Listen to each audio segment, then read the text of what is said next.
Muy buenos días tengan todos, bienvenidos a la comunidad contigo. Acompáñenme a orar para pedirle al Señor que nos guíe en el tiempo devocional de hoy. Oremos. Dios, papito amado, te damos muchas gracias por esta mañana y por el tiempo devocional de hoy, Señor, que tú nos permites tener en tu palabra. Guíanos, háblanos, queremos acercarnos más a ti, conocerte más.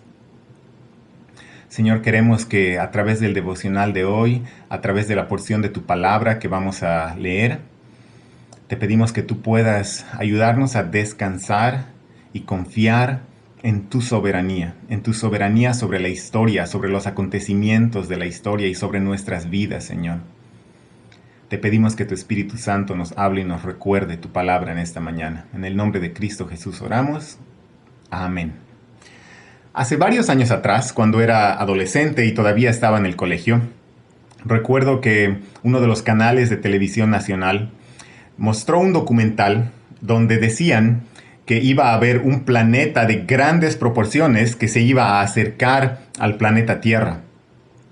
Decían que este planeta era tan grande que al acercarse al planeta Tierra iba a causar grandes catástrofes, terremotos y un montón de catástrofes a lo largo de todo nuestro planeta y que iba a tal vez incluso exterminar la vida humana o que iba a cambiar nuestra vida para siempre. Llegó el día de esa predicción y estábamos, mis compañeros y yo, en el patio del colegio. Estábamos en el patio del colegio mirando al cielo, esperando que de repente aparezca esa figura descomunal de ese planeta gigante y esperando a que comiencen a ocurrir todas las catástrofes. Pero no pasó nada. Nos quedamos mirando al cielo y no pasó nada. Los días posteriores tampoco pasó nada. Y esta predicción, como muchas otras, quedó enterrada en la historia como una de tantas predicciones falsas, como aquellas que intentaban predecir el fin del mundo el año 2000 o aquellas que intentaban predecir el fin del mundo el año 2012. Y es así, a lo largo de la historia se han levantado personas que pretendían hacer predicciones del futuro, predecir eventos históricos, personajes históricos, pero una tras otra fallan. Todas estas predicciones de hombres, todas estas profecías de hombres fallan. Ahora, en contraste con todas estas profecías humanas, en el libro de Isaías que hemos estado viendo en los devocionales de todo este tiempo, hemos encontrado profecías de la palabra de Dios que sí se cumplieron. Hemos visto varias profecías a lo largo de este libro que encontraron su cumplimiento ya en eventos del pasado, en Jesucristo también, y muchas otras que todavía van a tener un cumplimiento más adelante en el futuro. El capítulo 45 que nos toca ver hoy del libro de Isaías contiene una profecía sorprendente. Leamos la introducción de esta profecía, y de hecho la vamos a leer desde el último versículo del capítulo 44. Que hemos visto el lunes. El último versículo del capítulo 44 y vamos a continuar hasta el verso 7 del capítulo 45. La palabra de Dios dice así. El que dice de Ciro, Él es mi pastor, Él cumplirá todos mis deseos. Y dice de Jerusalén, será reedificada, y al templo serán echados tus cimientos.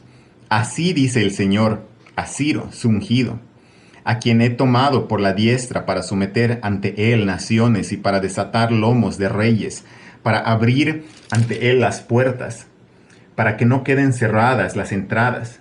Yo iré delante de ti y allanaré los lugares escabrosos, romperé las puertas de bronce y haré pedazos sus barras de hierro. Te daré los tesoros ocultos y las riquezas de los lugares secretos, para que sepas que soy yo, el Señor, Dios de Israel, el que te llama por tu nombre. Por amor a mi siervo Jacob y a Israel mi escogido, te he llamado por tu nombre, te he honrado, aunque no me conocías. Yo soy el Señor, y no hay ningún otro fuera de mí. Fuera de mí no hay Dios. Yo te fortaleceré, aunque no me has conocido, para que sepa que desde el cielo, para que sepa que desde el nacimiento del sol hasta donde se pone, no hay ninguno fuera de mí. Yo soy el Señor, no hay otro. Yo soy el que forma la luz y crea las tinieblas, el que causa bienestar y crea calamidades. Yo, el Señor, es el que hace todo esto. Aquí vemos la profecía de que Dios iba a levantar a Ciro, el rey de Persia, para liberar a su pueblo, para reedificar Jerusalén y para echar los cimientos del templo. Son eventos que ya se cumplieron en la historia. Y tal vez para nosotros, al leer esta profecía que ya se ha cumplido en los eventos históricos con Ciro, el rey de Persia, no nos sorprende mucho, pero debería sorprendernos mucho. Porque lo interesante es que cuando Isaías escribió esto, cuando Isaías escribió el capítulo 45, estas palabras que hemos leído, Ciro, el rey de Persia, ni siquiera había nacido. Ni siquiera había nacido. Y acá el Señor habla de él por nombre. Habla de él por nombre. Así dice el Señor a Ciro, su ungido. Y más adelante habla de que te he llamado por tu nombre, aunque no me conocías. Qué sorprendente, qué increíble es nuestro Dios, que está en control de la historia y de los eventos de la historia, y está en control de los gobernantes y reyes.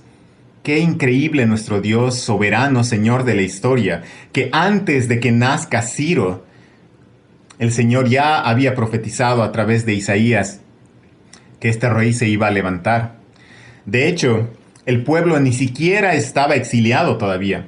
Jerusalén y el templo todavía estaban en pie. Cuando Isaías escribió estas palabras, Isaías estaba trabajando en su ministerio profético en el reino de Judá, en el reino del sur. Jerusalén no había sido tomada, el templo seguía en pie.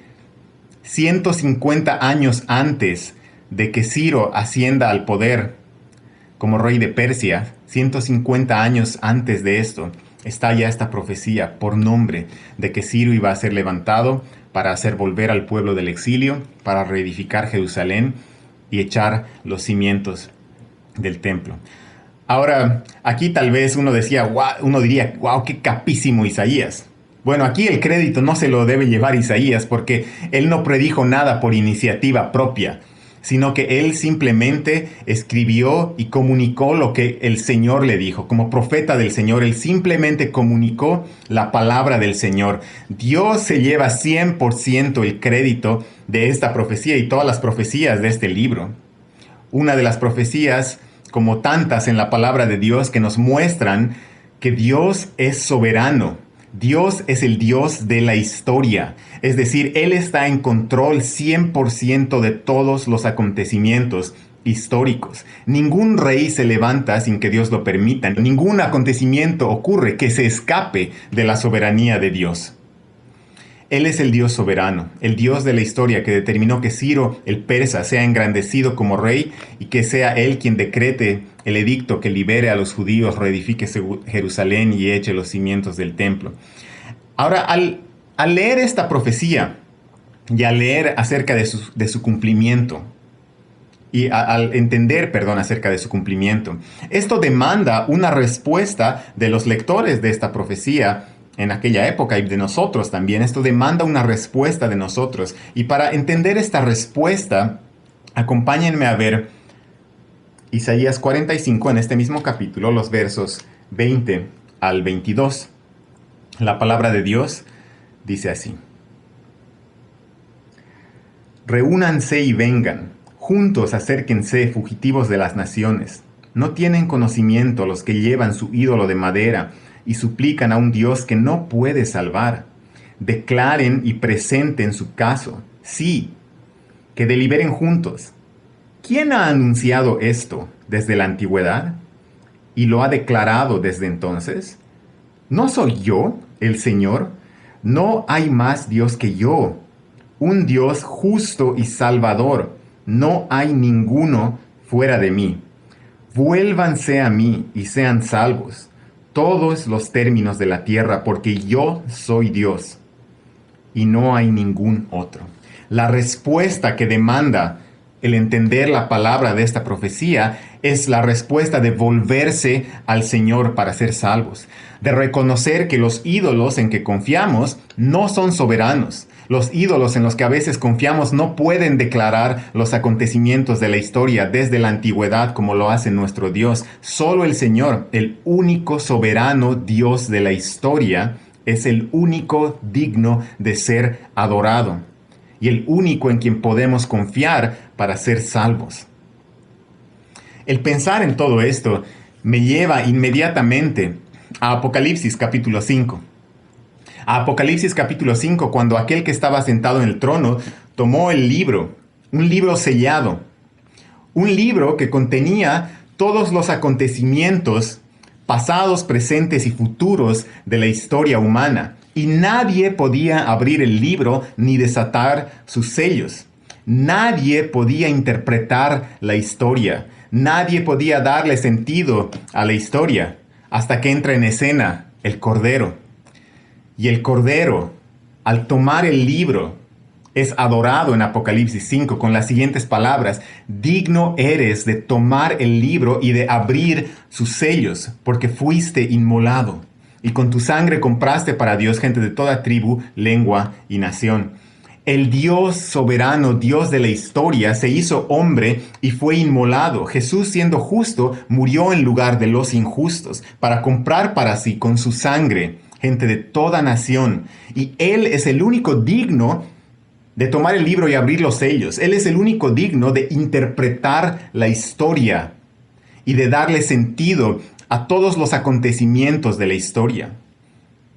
Porque Él es el Dios que está en pleno control de todos ellos. Jesús es el Dios soberano, el Dios de la historia. Y nuestra respuesta, como hemos visto en Isaías 45, debe ser de volvernos a Él, dejar a un lado nuestros ídolos y adorarle solo a Él. Isaías capítulo 45, cerca de su final, contiene parte de esta profecía que todavía no se cumplió. Fíjense el verso 23. Dice así: por mí mismo he jurado, ha salido de mi boca en justicia una palabra que no será revocada, que ante mí se doblará toda rodilla y toda lengua jurará lealtad. Toda rodilla se doblará ante el Señor. Toda rodilla y toda lengua jurará lealtad. Sin embargo, algunas de esas rodillas que se doblarán en aquel día futuro, cuando toda rodilla se doble ante Él, algunas de estas rodillas se doblarán en alabanza y adoración y agradecimiento al Señor por aquellos que fueron justificados por Él. Pero otras de esas rodillas que se doblen ante Él se doblarán en vergüenza. Se doblarán avergonzados y serán las rodillas de aquellos enemigos del Señor. Dice el pasaje, el verso 23 dice, que ante mí se doblará toda rodilla y toda lengua jurará lealtad. De mí dirán, solo en el Señor hay justicia y fuerza. A Él vendrán y serán avergonzados todos los que contra Él se enojaron. En el Señor será justificada y se gloriará toda la descendencia de Israel. Doblemos rodillas ante el Dios soberano. A través de Jesucristo doblemos rodillas ante Él hoy, el Dios soberano, Dios de la historia. No esperemos a que llegue ese día, donde tal vez tengamos que doblar rodillas avergonzados, siendo sus enemigos, bajo juicio y camino al castigo. Doblemos rodillas hoy, para que aquel día también doblemos rodillas ante nuestro Señor en alabanza y adoración, los justificados y salvados por la sangre del Cordero. Vamos a terminar aquí orando. Papá amado, te damos muchísimas gracias por tu palabra y gracias por cuán reconfortante es saber que tenemos un Dios soberano, Dios de la historia, que está por encima de todo y que está en control de todos los acontecimientos de la historia. Te alabamos y te adoramos por eso, Señor. Te alabamos y te adoramos porque cuando nosotros no podemos darle sentido a lo que nos ocurre, sabemos que tú estás en control y sabemos que tú puedes darle sentido e interpretar la historia, Señor, y los acontecimientos. Te damos gracias porque desde la antigüedad tú has dado estos decretos, Señor, y cada uno de ellos se cumple. Y en Jesucristo podemos ser salvos y acercarnos a ti. Te damos muchas gracias.